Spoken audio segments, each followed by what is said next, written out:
There have been some tragic stories over the past week of people losing their lives on railway tracks.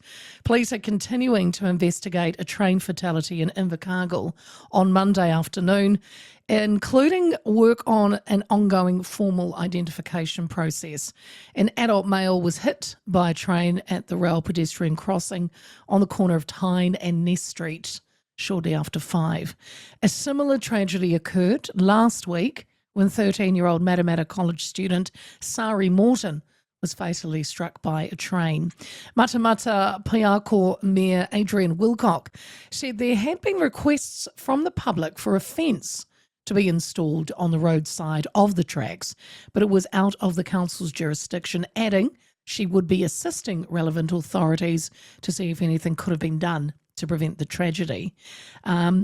Interestingly enough, in December 2012, Coroner Peter Ryan recommended that a section of rail corridor in Matamata be fenced after another young person, 15-year-old Zachariah Lang, was fatally struck by a train in July of that year.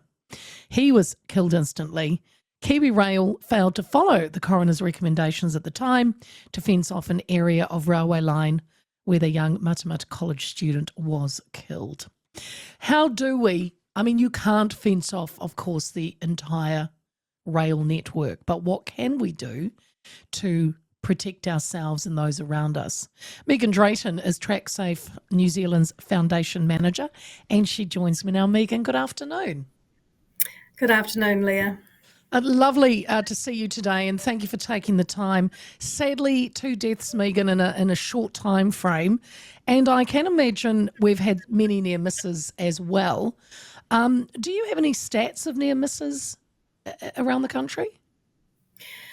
Well, I did have a look at the data around, in the rail industry, what we call trespass, which is people being on the tracks at anywhere other than a level crossing, which technically is illegal and unsafe. And including there's about 80 near misses, and then there was another 500 or so reports of people crossing the tracks where they shouldn't. So that's about 550 just last year alone, and that's just what was seen by rail staff. So I think you can imagine that the problem is actually a lot bigger than that.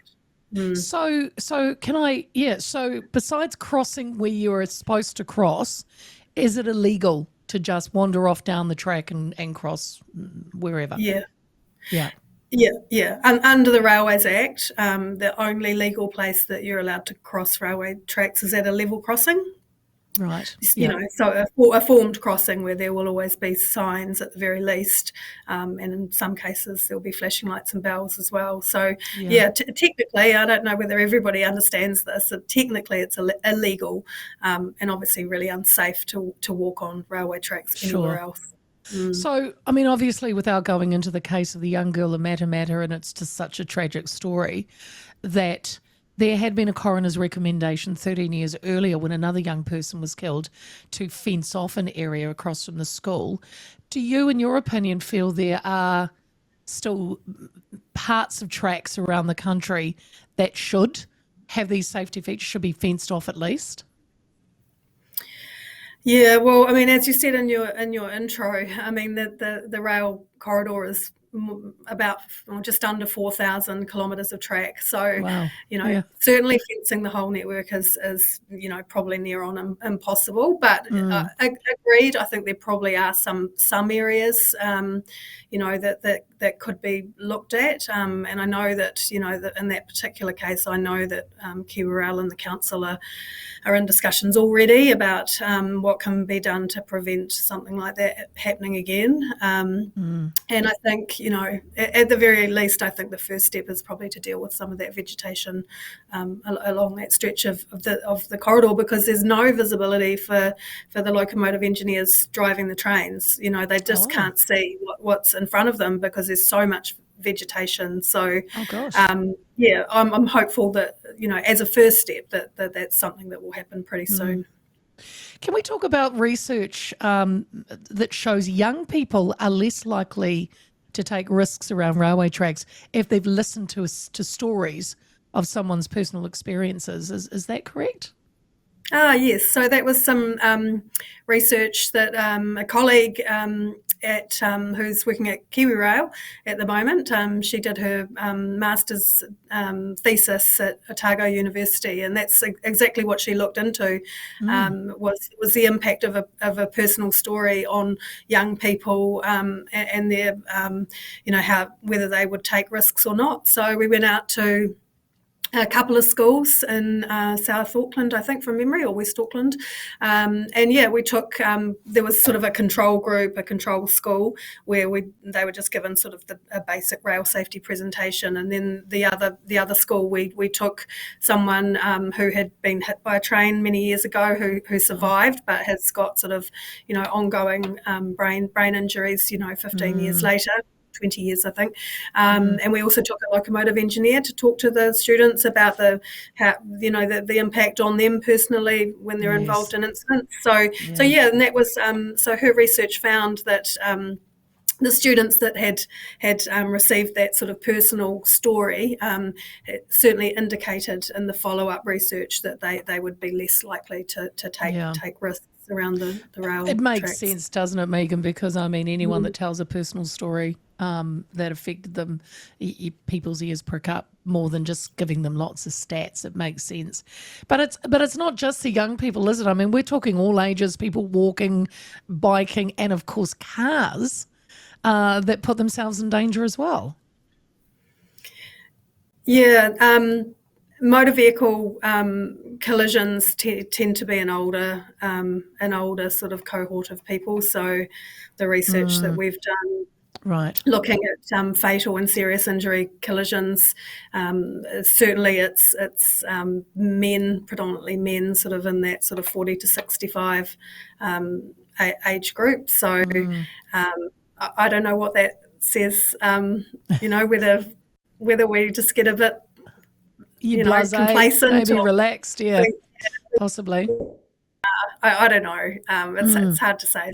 So can we, because I often think, and you mentioned the vegetation around Matamata, because I wasn't aware of that, but I have often thought when I sadly hear stories like this, I think, how can you not see this huge train, coming down the tracks? You can hear bells, you can see flashing lights.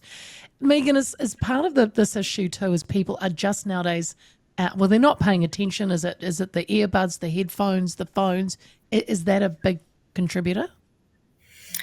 Well, we did some research looking into accidental deaths, and certainly there have been some terrible incidents that where the coroner has found that headphones have been a factor. So certainly in our messaging to young people, we're really encouraging them not to have headphones in when they're around the rail network or any part of the transport network for that matter. Yeah. So I think, we found about 20% of the accidental deaths involve distraction. Okay. So it's not, it might be a bit lower than you would think. All right. You mentioned before that you took one of the locomotive drivers to the schools to talk about their experience. And tell us what the impact to a train driver that's been involved in a fatal accident, what does it do to them? Yeah, well, I think even near misses are traumatic. Obviously collisions are extremely traumatic. Even near misses can bring back that same feeling, with their heart racing. Look, from the drivers I've spoken to, that can be life changing. Some of these guys don't come back to work. They just simply don't come back. And I know another driver who had a collision and then had some time off, which is mandatory. They have to take time off after one of these events. He came back to work and he had another one on his first day back. It's just hard to comprehend how they cope with these incidents, really.